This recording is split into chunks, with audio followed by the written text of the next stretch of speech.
దాని కొరకు యూనివర్సిటీ భవిష్యత్తు కొరకు ఆందోళన పడుతున్న విద్యార్థులు ఏదైతే తమ ఆందోళనను వ్యక్తం చేస్తూ రాష్ట్ర ప్రభుత్వానికి కేంద్ర ప్రభుత్వానికి ప్రపంచానికి తెలియజేయడం కొరకు ఏదైతే పోరాటం చేస్తున్నారో ఈరోజు వాళ్ళపైన దుర్మార్గంగా ఈ రాష్ట్ర ప్రభుత్వం లాఠీచార్జ్ చేయడాన్ని బీఆర్ఎస్ పార్టీగా మేము తీవ్రంగా ఖండిస్తూ ఉన్నాం.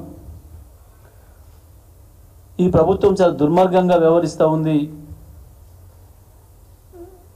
రాష్ట్ర ప్రజల్ని ముందుగా ప్రతిపక్ష పార్టీ కార్యకర్తలు బీఆర్ఎస్ పార్టీ కార్యకర్తలపైన, ఆ తర్వాత ప్రజల కోరికలను వ్యక్తీకరిస్తూ ప్రజల ఆలోచనలను ప్రతిబింబజేస్తున్న సోషల్ మీడియా వర్కర్లపైన, మీడియా ప్రతినిధులపైన, ఏ రైతుల భూములను లాక్కుంటుందో తిరుగుబాటు చేసిన రైతులపైన దుర్మార్గంగా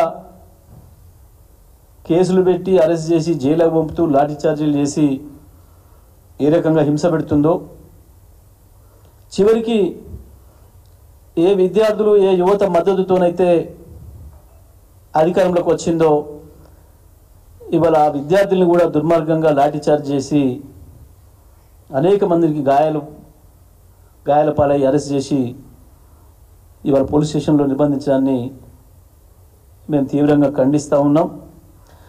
ఇందులో బాధాకరమైన విషయం ఏంటంటే వాస్తవానికి హైదరాబాద్ సెంట్రల్ యూనివర్సిటీ రావడమే 69 విద్యార్థుల పోరాట ఫలితంగా వచ్చింది.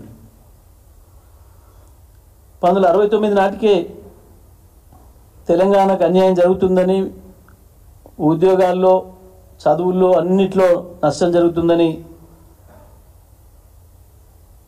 ఏదైతే పోరాటం ప్రారంభమైందో మా తెలంగాణ మాకు కావాలని, ఆ పోరాటం నుంచి మరలి పక్కదారి పట్టించడం కొరకు ఆనాడు కేంద్ర ప్రభుత్వం తప్పని పరిస్థితులలో ఇచ్చిన యూనివర్సిటీ ఇది Hyderabad central university of Hyderabad అంటాం. దురదృష్టం ఏంటంటే ఏ ఉద్యమ ఫలితంగా విద్యార్థి ఉద్యమ ఫలితంగా వాళ్ళు సాధించుకున్నారో ఇవాళ మళ్ళీ అదే యూనివర్సిటీని కాపాడుకోవడం కొరకు మరొకసారి ఆ విద్యార్థులు త్యాగాలకు పాల్పడాల్సిన పరిస్థితి వచ్చింది. లాఠీ చార్జీలకు గురై కేసుల పాలు కావాల్సిన పరిస్థితి వచ్చింది. ఇవాళ ఆనాడు అదే కాంగ్రెస్, ఈనాడు అదే కాంగ్రెస్. కాంగ్రెస్ అంటేనే కేసులు, కాంగ్రెస్ అంటేనే లాఠీ చార్జీలు, కాంగ్రెస్ అంటేనే జైళ్ళు అనేది మరొకసారి నిరూపించుకుంది వాళ్ళ కాంగ్రెస్ ప్రభుత్వం, దాని నాయకుడు రాహుల్ గాంధీ కూడా. ఇంకా దుర్మార్గం ఏంటంటే దీంట్లో మంత్రులు నిన్న అక్కసంత వెళ్ళగక్కి వరుసగా ఒకటి తర్వాత ఒకడు పెయిడ్ బ్యాచ్ ఉంది అని చెప్పి మాట్లాడింది. విద్యార్థుల్ని అవమానించే పద్ధతుల్లో మిమ్మల్ని అందరం ఎక్కించిన విద్యార్థి యువతను వెక్కిరించే పద్ధతుల్లో, హేళన చేసే పద్ధతుల్లో, అవమానపరిచే పద్ధతుల్లో పెయిడ్ బ్యాచ్ అని మాట్లాడారు. పెయిడ్ బ్యాచ్లు ఈ రకంగా లాఠీ చార్జీలు, దెబ్బలు తిని కేసులు ఎదుర్కొని జైలు పాలవుతారా? విద్యార్థులు పేమెంట్లకు లొంగిపోతారా? ఇదా మీ సంస్కారం? ముఖ్యమంత్రి మంత్రుల సంస్కారం గిదా? విద్యార్థుల గురించి మాట్లాడేటప్పుడు, విద్యార్థుల గురించి ప్రస్తావించేటప్పుడు మీరు మాట్లాడే మాటలు గివే. నిజమే, పెయిడ్ బ్యాచ్ ఎవరు? మీరు ముఖ్యమంత్రి, మంత్రులు. మీరు పెయిడ్ బ్యాచ్ అనే విషయాన్ని మీరే బహిరంగంగా చెప్పుకున్నారు 100 సార్లు. రేవంత్ రెడ్డి పిసిసి పదవి మొదలైంది పేమెంట్తోనే వచ్చింది అనే విషయాన్ని మీ దాంట్లో ఉన్న ఎమ్మెల్యేలే మాట్లాడింది ఆనాడు.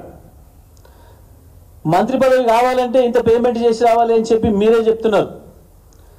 మంత్రి పదవి కావాలంటే మూట తీసుకొని ఢిల్లీ పోవాలనే మాట మీరే చెప్తున్నారు. పేమెంట్లు ఇచ్చి సీట్లు తెచ్చుకున్నది మీరు, పేమెంట్లు ఇచ్చి మంత్రి పదవులు తెచ్చుకున్నది మీరు. మళ్ళీ ప్రజలకి ఇవ్వాల్సి వస్తే పేమెంట్ తీసుకొని ఇస్తున్నది మీరు. పనిచేసిన కాంట్రాక్టర్లకు పైసలు ఇవ్వాల్సి వస్తే పేమెంట్ తీసుకొని పనిచేస్తున్నది మీరు. పేమెంట్ ఇచ్చి తెచ్చుకోవడం, పేమెంట్ తీసుకునే ఇవ్వడం అనేది మీకు మాత్రమే అలవాటు. పేమెంట్ మీద ఏదైనా పేటెంట్ ఉంది అంటే అది మీకు మాత్రమే ఉంది, కాంగ్రెస్ పార్టీకి మాత్రమే ఉంది, కాంగ్రెస్ పార్టీ ముఖ్యమంత్రికి మంత్రులు మాత్రమే ఉంది తప్ప పేమెంట్ మీద పేటెంట్ మీది మాత్రమే తప్ప విద్యార్థులది కాదు. సమాజ